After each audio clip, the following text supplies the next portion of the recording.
Melbourne metal legends Frankenbok is celebrating their 25th anniversary this year with a special show at the Tote on December the 10th. So we'll talk more about that later. But firstly, I want to talk about the upcoming album release called The X-Files Volume 1, which is coming out on November the 30th through Fair Dinkum Records. So to find out more about that, we welcome current Frankenbok vocalist Dan McDougall. Dan, thanks for joining us. How are you, Crispy? I'm good, Good to thanks, talk brother. to you again, sir. Always a pleasure, my friend. Always. Yes, indeed. So the X-Files Volume 1 is something pretty special and rare in that it's an album comprising 7 previously unreleased studio tracks and 11 songs recorded live from Frankenbok's 2002 support for System of a Down. But the really special thing, mate, is the album features the original Frankenbok lineup. So firstly, why has it taken 20 years for this to see the light of day? Well, it's seen the light of day because as it brought over a whole bunch of old memorabilia at my request. I sort of said to him, I was like, dude, have you got any?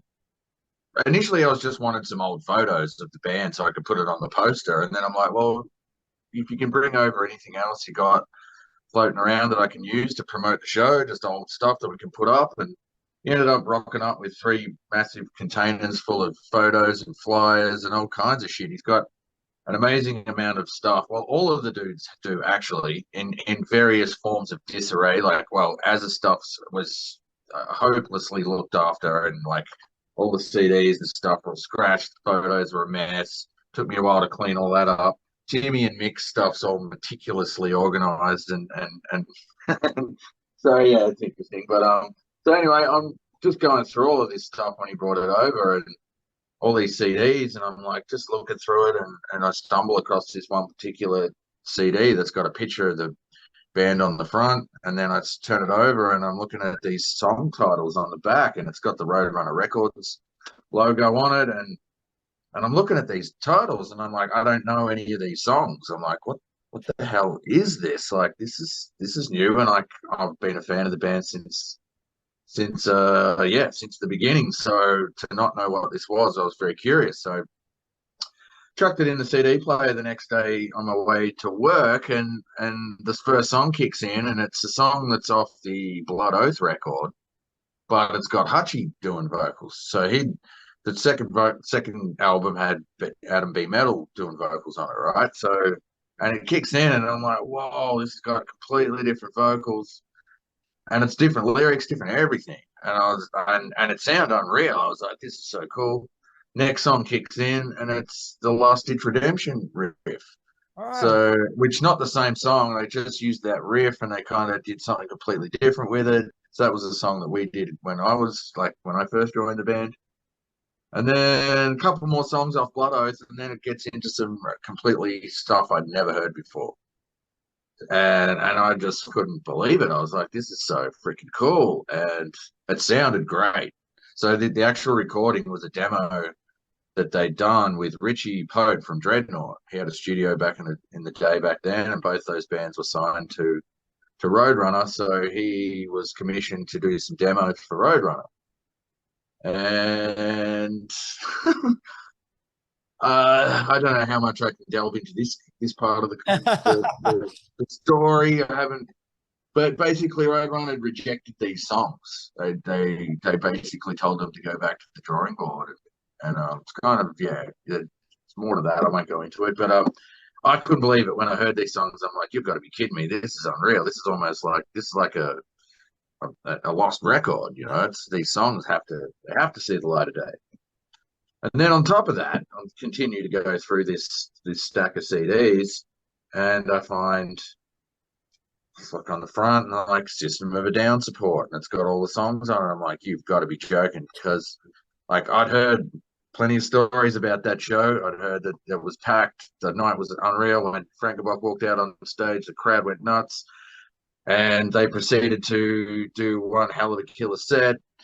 And according to the legend, System of a Down had a real stinker of a show compared to Frankenbok that kind of wiped the floor with them that night. And I'm like, well, I'm very curious to hear this.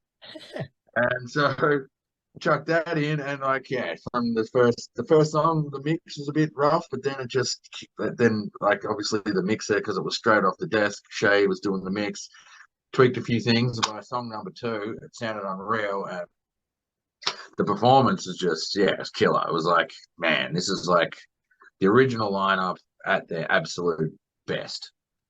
And yeah, so as I told me, they practiced every day for like 3 weeks leading up to that show, and you can totally tell it's just so freaking tight, just on it, man. So that had to come out as well. So in the end, we were like, okay, what are we going to do with this? Are we going to put it out as 2 CDs? Like, and in the end, we took a couple of the studio tracks out, and we'll probably release them and maybe edit them. There were some that I didn't think that a couple of songs I didn't think were as strong.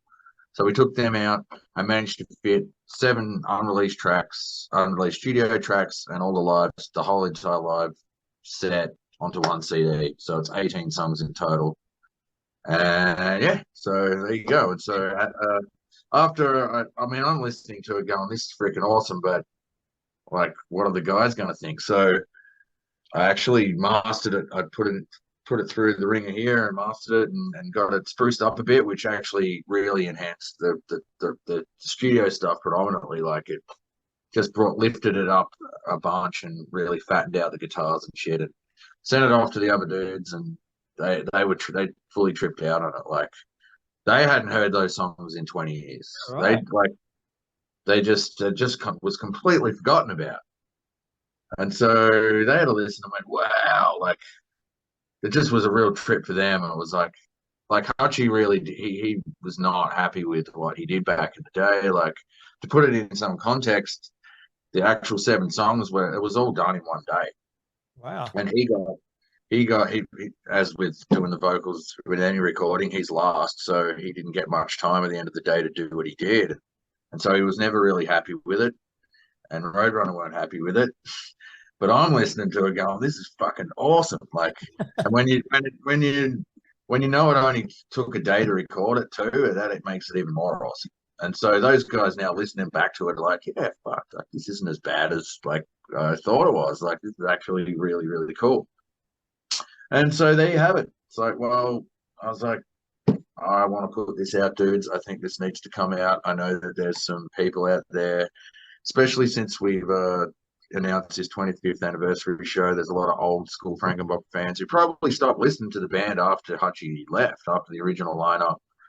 Sort of, he left and they got a new singer.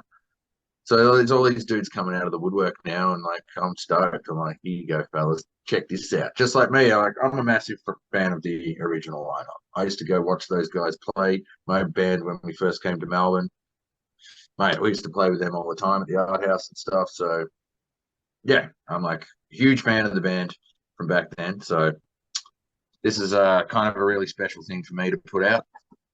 Very cool. Very cool. And so Frankenbok were just finding their musical identity back then. So how different are those songs from what the band's playing today? Real different. Well, yes and no. I mean, there's always like there's been this quintessential sort of sound that sort of runs through the band the entire time. A lot of people are, even Hutchie, the original vocalist, when he heard the new record, said this is his favorite. The new incarnation of the band is his favorite since the original, and there's maybe a few more similarities, but they were just very experimental. It's just no fucks given. They just, especially with Azaz, they just chop and change in the middle of a song. They'd just do whatever the hell they wanted, and so I've kind of got a bit more of an insight now. I'm talking to the dudes about how they sort of went about things. Like, what was Hutchie's? How did he go about putting his stuff over the top? Like, he's just talking to them all. I've kind of got this different perspective, but I think, like, for me back in the day, they were really unique. They stood out in the metal scene. They were like, they didn't take themselves too seriously. They wanted, like, most metal bands back then were pretty serious, and so Frankenbok came along and just threw a real spanner in the works when it came to that. They were tongue in cheek. They went from doing some really cheesy stuff, which they called themselves taco metal, which was a lot of meat and a bit of cheese. How they described themselves. And Hutchie's vocals were really, he did some crazy shit. Like, he went from doing this sort of really I know some people say he sounds like Mike Patton. I just kind of disagree, but sort of some Mike Patton stuff to a really intense sort of death growl stuff as well, you know, and this yowl thing that he does that's sort of in between those two things. So yeah, well, they were a really unique band, and they had some real bangers, real live bangers. You know, these unreal riffs. And so they initially started with a drum machine until they found Mick, and so they finally got a drummer who was capable of playing what they'd recorded on the drum machine, which was pretty excessive. Some of the stuff's just flat stick. So yeah, when Mick came along, that just added a real proper dimension to the band, and then off they went. And it didn't take long for them to sort of dominate the scene, especially in Melbourne. Like them and Dreadnought, the Wolves, they were probably like the biggest bands back in the day from Melbourne. I can name a few more, but yeah, they didn't take long to get the attention of the industry as well. And Roadrunner Records pricked up their ears once they saw what they were doing, and once they started going interstate, they just, their fan base grew pretty damn quickly. And this all predated the internet. Absolutely. So, it was all word of mouth and all flyers and all just gigs. And they just used to play relentlessly, man. I used to go watch them rehearse and, where are you going now? They're just doing another Australian tour, or they're out, doing the support for this or that. They did Machine Head, Slayer, Fear Factory, Skin Lab. It was just they just blew up, and then Hutchie left, and then they moved on to the next era, which was Adam B Metal, and that they continued on that trajectory from that point forward, and then I came along after that, after he left the band. So yeah, he moved away to Warrnambool, and things just became kind of untenable. At that point, Scotty had left too, so things were they were in a bit of disarray when I sort of came along, and I met up with Azza one day to just went over to his house to catch up and say hello, and just asked him how the band was going, and he's like, it's not that great. We just finished recording this awesome record, and and Scotty had left I think just before they'd done that, and Adam had moved to Warrnambool, and he just wasn't making it to rehearsal as much as they wanted, and I was like, dude, I'll come and have a jam with you, just for the fact that I get to jam with Frankenbok. I was like, fuck yeah, that'd be awesome. And so me, Mick, and Tim and Azza got in the room and had a jam, and that was it. After that, we all just were like, fuck yeah, this is unreal. So then it was my turn. Yeah, we'll expand on your turn a little bit more in a later interview, because we've got plans for you, mate. Sure. But with this album we're on now, so people are going to have to wait till November the 30th to hear it. Like, you've heard it, I've heard it. It's a fucking brilliant album. But you've released a single in the form of The Avalanche in Me earlier this week to give people a taste of it. So tell us why you chose that particular song. I chose it because it just stood out to me the first time I heard it. It just had something that was sort of kind of different to what I'd heard Frankenbok do before, but it had all those some of the quintessential elements as well. It just really stood out to me, and it was the one that I was like, I want to make a film clip to this. So there's some real tasty bits in it. There's this one thing they do at the end, this really intense fast thing, and the death growl thing. I'm like, I really want to make a film clip to this one and sort of do something that was kind of crazy and intense and visually intense, that kind of went along to the sort of the intensity of the music, and ebbed and flowed kind of like that. And so yeah, I kind of whipped up that film clip pretty quick. It came together pretty quickly, like just a basic idea, and off we go. I mean, every single one of those unreleased studio tracks is different. Again, it's the same sort of thing. They're all different. There's some slow shit, some fast shit. There's all kinds of stuff. But I just thought that one would be a great one, and it's one I actually want to play. Actually, I'm kind of really keen to I'm like, hey dudes, can we play that? I mean, because of all this stuff that's been going on, and Hutchie's come back into the mix and been practicing, I'm like, there's no way in hell we're not going to do something together going forward and collaborate again and do something. And me personally, I'd love to perform a couple of these tracks off this record. I'd love to do them all, actually, but I'll take one or two. So yeah, that one especially, I reckon it'd be a real live banger for Yeah. sure.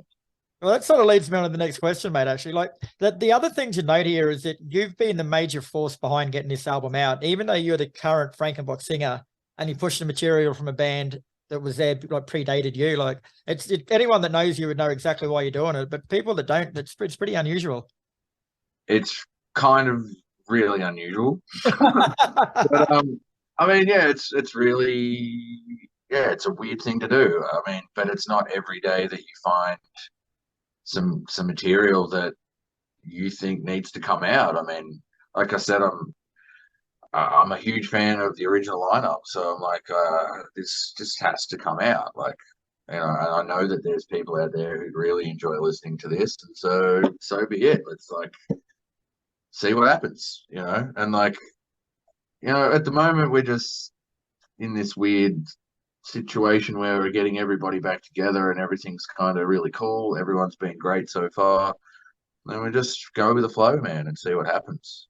And it's all helping to spread the word of Frankenbok. And you know, I personally feel that the original lineup's kind of been lost a little bit, and that it like all bands, the original lineup is kind of always the best. Really, it's the thing that it's what most people, if you're into the band from that point forward, that's the one that you remember. That's the one that stands out. And because they were around before the internet, there's not a lot of there's not a lot. There's no footage. There's barely anything of any sort of record of that band's existence until now.